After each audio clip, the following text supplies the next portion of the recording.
सदा बरं जगण्याचं मोल ते ग चरणी साकड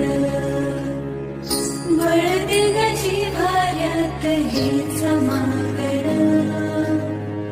जगण्याचं मोल दे ग चरणी साकड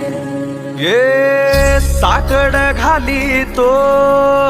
गाभाऱ्यात माथा आभाळावरून राहू दे र कृपा नमन तुझे मी करीतो र देवा